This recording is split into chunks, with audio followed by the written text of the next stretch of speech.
Hello, नमस्ते। कैसे हैं आप लोग? आशा है अच्छे होंगे। इस समय नवरात्र का दिन चल रहा है। प्रथम शैलपुत्री च, द्वितीयं ब्रह्मचारिणी, तृतीयं चंद्रघंटा माता की पूजा है। आज घंटा माता के चरण में एक मुट्ठी धनिया, सवा मुट्ठी चढ़ा के और अपने मनोकामनाओं को बोलकर उनके चरणों में स्थापित करिए और नवरात्र के पूरा होते ही अपने मनोकामनाओं को पूर्ण करिए और आप देखेंगे। दूसरी बात, जिसके घर पाठ हो रहा है और माता रानी ये 9 संकेत दे रही हो, तो निश्चित रूप से आप समझ जाइए कि माता आपकी पूजा स्वीकार कर रही हैं। अगर पहला कि आप दीपक जलाते हैं तो उसमें फूल निकलता है। दूसरा, अगर आपके घर पाठ हो रहा है तो अपना आसन अपने रखें, दूसरे का आसन बिल्कुल प्रयोग ना करें। माता रानी को पूरे आचमन के साथ ओम ए आत्म तत्वम शोध्यामि नमः स्वाहा करके 4 शोध दिए हैं उसमें, जिसमें आचमनी करके आप आराम से पूरा दुर्गा सप्तशती का पाठ कर सकते हैं। सप्तशती को जो किताब होता है उसको अच्छे से लाल कपड़े पर, किसी लकड़ी के चीज़ पर या पीढ़े पे रख के उनका अच्छे से रखें, उनको आसन दें, अपने आसन पर बैठें। एक लोटा जल जो ऊर्जावान आप बनाएंगे, उस ऊर्जावान जल को अपने पास रखें। पाठ पूरा होने पर अगर आपके घर में लड़ाई झगड़ा क्लेश अदर चीज़ें हैं, नकारात्मक शक्तियाँ हैं, तो उसको अपने घर में छिड़काव करें। बच्चों को बड़ों को बीमारियों में पिलाएं और जो बचे उसको पेड़ पौधों में डाल दें। इस तरह से जल को ऊर्जावान आप बना सकते हैं। और माता रानी को बहुत तेज़ धूप बत्ती जलने वाला नहीं, जो अच्छे से सुगंधित वातावरण वाला हो, उसको स्वदेशी हो, सनातन धर्मी हो, ऐसी कंपनियों की चीज़ों का, विदेशी चीज़ों का बिल्कुल इस्तेमाल ना करें पूजा में और अच्छे से पूजा करें। उसके बाद दुर्गा सप्तशती को विराजमान करके, आचमन करके आप धीरे-धीरे अध्याय को पढ़ सकते हैं। अध्याय पढ़ने से पहले अगर आप पहली बार पढ़ रहे हैं तो एक आपको जानकारी अच्छे से बता दूं कि आप किताब के बारे में पूरी जानकारी रखें। धीरे-धीरे सप्तशती के किताब को पहले ही पढ़ लें कि पूरी जानकारी हो कहाँ से क्या पढ़ना है।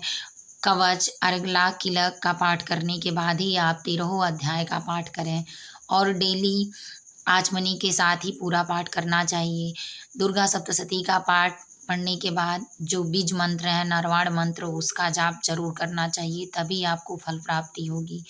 और इस तरह 9 सिद्धियों को आपके घर अगर ज्वार बढ़िया निकलता है तो आप समझ जाइए माता दुर्गा स्वीकार कर रही हैं। अगर ज्वार पीला होता है तो निश्चित रूप से आने वाले समय में आपका भाग्य कमज़ोर पड़ रहा है।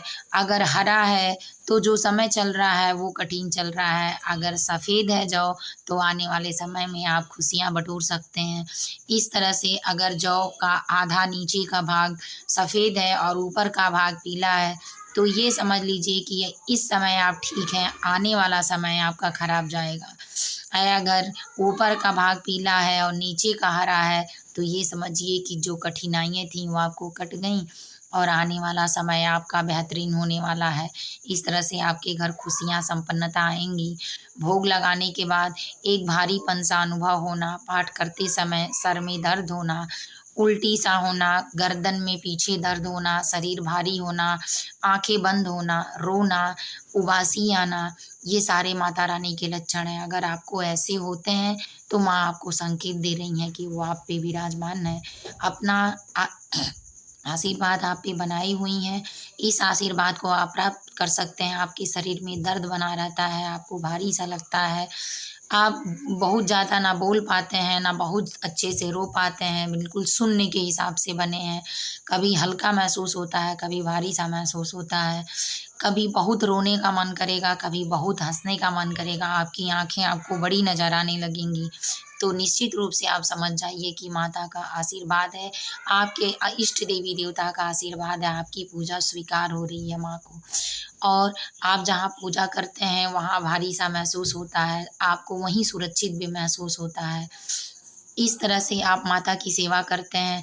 पूजा करते समय अगर आपके घर के सामने गाय, गऊ आती हैं और बैठती हैं, आप उनको खिलाते हैं, तो माता रानी 33 कोट के देवी देवता आपको आशीर्वाद दे रहे हैं।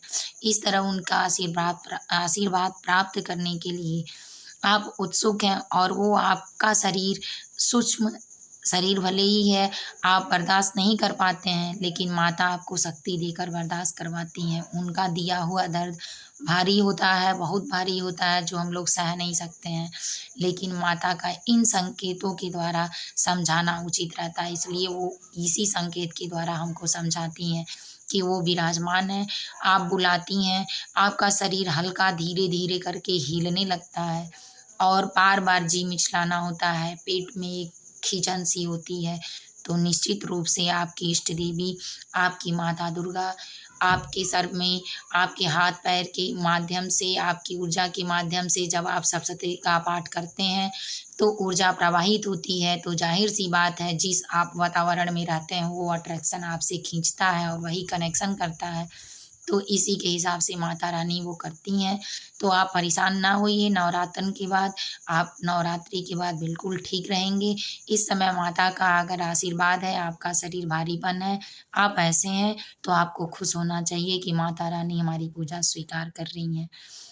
उनकी पूजा में कोई भूल ना हो, आप पूरे मन से करें और विशेष खाने-पीने पे भी ध्यान रखें, क्योंकि माँ हमेशा अपने बच्चों को खुश देखकर ही खुश हुआ करती है। इसलिए अगर आप डॉक्टर के पास जाते हैं, आपका धन वेस्ट होता है, आप परेशान होते हैं, बीमार होते हैं, तो माँ बिल्कुल खुश नहीं होती है।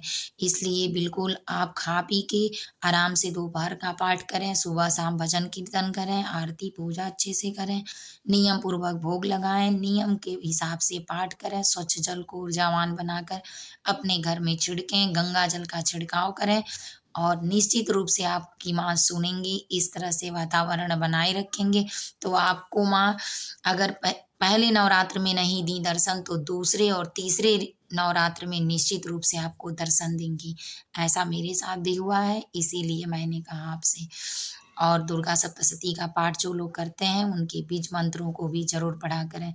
खूब अपने घर में खुशियाँ, समृद्धि और खुशहाली बटोरें, पूरे परिवार को सुसंगठित, सुव्यवस्थित और समृद्धवान बनाएँ। जय माता जी, जय दुर्गा सप्तशती।